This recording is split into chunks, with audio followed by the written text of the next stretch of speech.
কর্তাকে কত করে বললাম, এত বাজার কি মাথায় করে টানা যায়? এই তো আর একটু। তুই পারবি হরি, তুই পারবি। চল চল, আর একটু পা চালা।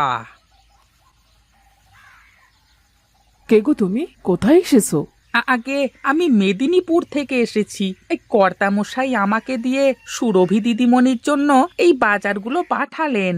ও আচ্ছা, তুমি বুঝি তাহলে সেই মেদিনীপুর থেকে কষ্ট করে এত সব বাজার মাথায় করে আসলে? আগে গিন্নিমা, তা আপনি বুঝি সুরভি দিদিমণির শাশুড়ি হন? হ্যাঁ গো হ্যাঁ। ওগো ছোট বৌমা, এদিকে একবার এসো তো, দেখো কে এসেছে। আরে হরিদা, তুমি? হ্যাঁ হ্যাঁ গো দিদিমণি, আমি। তা এত কিছু নিয়ে এসেছো যে? তা কে নিয়ে আসবে শুনি? দেখছো না বেচারা কেমন করে অত কষ্ট করে এগুলো নিয়ে এসেছে। বাবাটাও না, কি দরকার ছিল বলো তো তোমাকে দিয়ে এত কিছু পাঠানোর? হ্যাঁ হ্যাঁ, কি যে বলো দিদিমণি, হ্যাঁ তুমি কর্তার একমাত্র মেয়ে, সে তোমাকে এসব দেবে না তো কাকে দেবে শুনি? যাও যাও বৌমা, অতিথিকে ঘরের মধ্যে নিয়ে যাও, কিছু চা নাস্তা দাও। চলো হরিদা, ভেতরে চলো। কি গো, কে এসেছে? বাড়ি থেকে হরিদা এসেছে গো।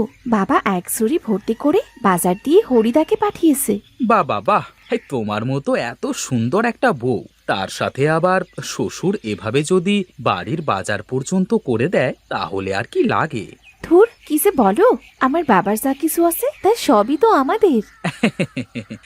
আমার বাবার যা আছে তাতেই আমার চলে যাবে, তোমার বাবার কিছুই আমার লাগবে না গিন্নি, শুধু তুমি থাকলেই হবে। আমি চাই হরিদাকে নাস্তা দিয়ে আসি। হ্যাঁ হ্যাঁ, শ্বশুর বাড়ির লোক খেতে না দিলে আবার বাড়িতে গিয়ে বদনাম করবে। ও, এত খাবার, এত খাবার কি কেউ একবারে খেয়ে শেষ করতে পারে? তুমি আস্তে আস্তে খাও বাবা, অতিথি নারায়ণ। অতিথি সেবা করতে না পারলে যে এ বাড়ির মান সম্মান থাকবে না। হ্যাঁ, তোমার কপাল খুব ভালো গো দিদিমণি, এরকম একটা ভালো শাশুড়ি পেয়েছো। আমি তো দিদিমণির বাড়ির কাজের লোক, আমাকে আমাকে আপনি যে সম্মান দিলেন। ও কথা বলো না, অতিথি তো অতিথিই হয়। মা, একে একে তো চিনলাম না। ছোট বৌমার বাড়ির লোক, এই সকাল সকাল বেয়াই পাঠিয়েছে। তা খালি হাতে এসেছে নাকি নাকি সাথে করে কিছু নিয়ে এসেছে শুনি? ছোট বৌমার বাপের বাড়ি থেকে এসেছে, খালি হাতে আসে কি করে? সাথে ঝুড়ি ভর্তি করে বাজার করে নিয়ে এসেছে। ও আচ্ছা, আমি গেলাম মা, রান্নাঘরে কত কাজ বাকি। তুমি রান্নাঘরে যাও দিদি, আমি এক্ষুনি আসছি। আমি তাহলে এখন চলি দিদিমণি। বললাম থেকে যেতে, তা তো তুমি থাকবে না। সাবধানে যেও, আর বাবার শরীরের খেয়াল রাখতে বলবে কিন্তু। আচ্ছা দিদিমণি, আমি এখন চলি।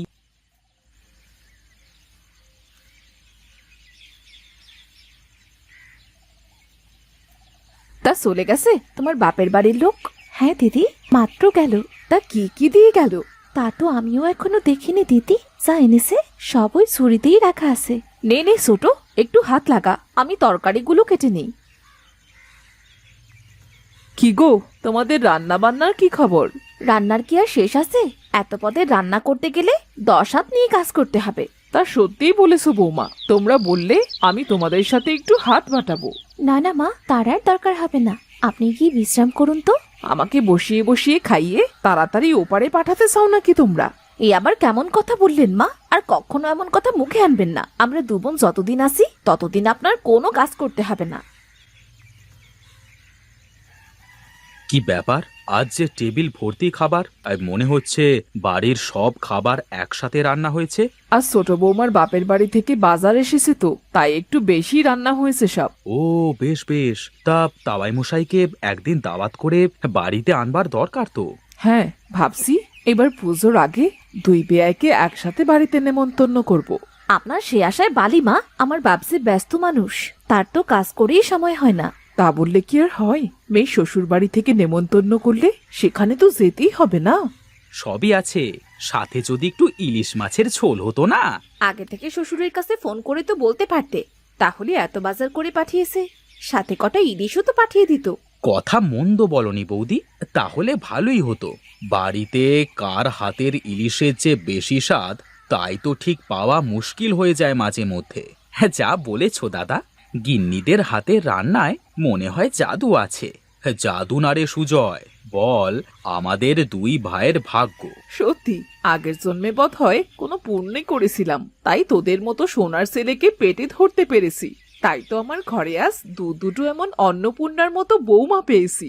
তাহলে কালই বাড়িতে ইলিশ রান্নার একটা প্রতিযোগিতা হয়ে যাক নাকি রে সুজয়? তাহলে তো ভালোই হয়, আমার ইলিশে কোনো সমস্যা নেই। মা, তোমার মনে আছে ছোটবেলায় সুজয় আমার সাথে ইলিশের পেটি নিয়ে কেমন ঝগড়া করতো? হ্যাঁ রে বাবা, সেসব দিনের কথা কি আমি ভুলতে পারি? কি রে বাবা, উঠে পড়লি যে? আমার খাওয়া শেষ মা, আর খেলে হয়তো এখানেই ঘুমিয়ে পড়বো। ওদিকে আবার আমি না গেলে মিলে তুলকালাম বেঁধে যাবে। আমার কি সৌভাগ্য, তোদের দুজনকে পেটে না ধরেও আমি যে তোদের মা হতে পেরেছি, এই যে আমার পরম পাওয়া। এমন করে বলবেন না মা, সেই ছোটবেলায় মাকে হারিয়েছি, এ বাড়িতে এসে আপনাকে আমার মা বলে জেনেছি। মায়ের আদর স্নেহ সব তো আপনার কাছ থেকেই পেয়েছি মা। কি গল্প হচ্ছে দুই শাশুড়ি বউ মিলে? তোর নামে বদনাম হচ্ছে এখানে। তা তো আমি জানি যে আমি না থাকলে আপনারা আমাকে নিয়েই কথা বলেন। ওরে, এদিকে আয় পাগলি, বস এখানে। তাহলে কাল সকালে কিন্তু ইলিশ রান্নার প্রতিযোগিতার কথা ভুলে যেও না দিদি। হ্যাঁ হ্যাঁ, ইয়ার এমন কি কঠিন কাজ? হ্যাঁ, আর আমার থেকে তুই ভালো রান্না পারিস, সেটা তো আমি স্বীকারই করি। দেখেছো মা, তোমার বড় বৌমা কেমন আমার সবসময় পসায়। ওরে থাম, তোরা থাম, তোদের এই খুনসুটি ঝগড়া দেখে আমার খুব হাসি পায়। কি আর করার, চাইলেও তো এবারে কারোর সাথে একটু ঝগড়া করতে পারবো না। সেই কবে যে কারোর সাথে ঝগড়া করেছি মনেই পড়ছে না। এই নে, তোরা একটু বস, আমি ঘরে গিয়ে একটু শোবো।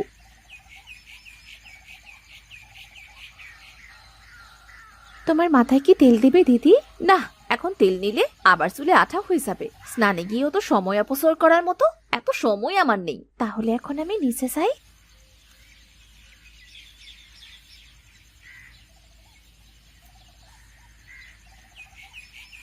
কি খবর গিন্নি, মন খারাপ নাকি? না, ঠিক তা নয়, বাবাকে দেখতে বড্ড ইচ্ছে করছে তাই। ও আচ্ছা, এই ব্যাপার তাহলে। বাবার কথা মনে হলে মনটা খুব খারাপ হয়ে গেল জানো। এখন বাবা কি করছে কে জানে। চিন্তা করো না, নিশ্চয়ই ভালোই আছে, তুমি ঘুমিয়ে পড়ো। ওহ, তোমার ঘরের মধ্যে হিসাব নিকাশ নিয়ে পড়ে থাকতে দেখলে আমার একদম ভাল লাগে না। কি করব গিন্নি, একলা হাতে এত বড় ব্যবসা সামলানো কি চারটিখানি কথা? তুমি সুজয়কে বলতে পারো না নিজের ব্যবসায় হাত বাটাতে? শুধু শুধু অন্যের অফিসে গিয়ে চাকরি করার কি দরকার? ও ছেলে মানুষ, যা করে করুক, যখন দায়িত্ব কাঁধে এসে পড়বে তখন ঠিক সবকিছু বুঝে নেবে। তুমি এখন হিসেবের খাতাটা রাখো দেখি, কোথায় একটু বসবে আমার সাথে গল্প গুজব করবে।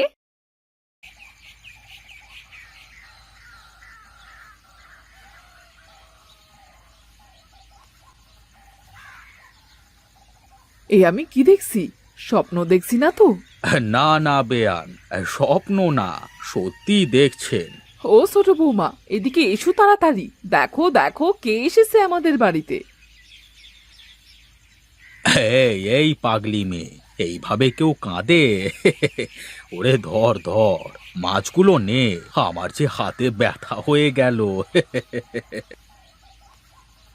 যাও বৌমা, বেয়াইকে ভেতরে নিয়ে যাও।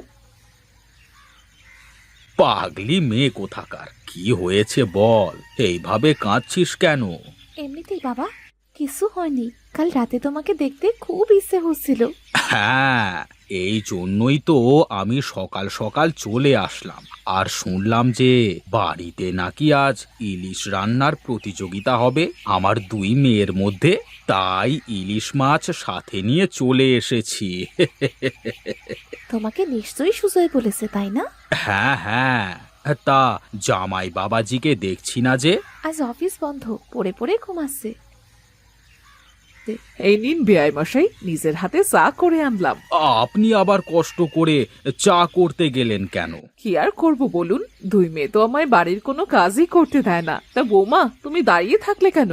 তোমরা রান্নাঘরে গিয়ে রান্না শুরু করো, সবাই একসাথে বসে খেতে হবে তো নাকি?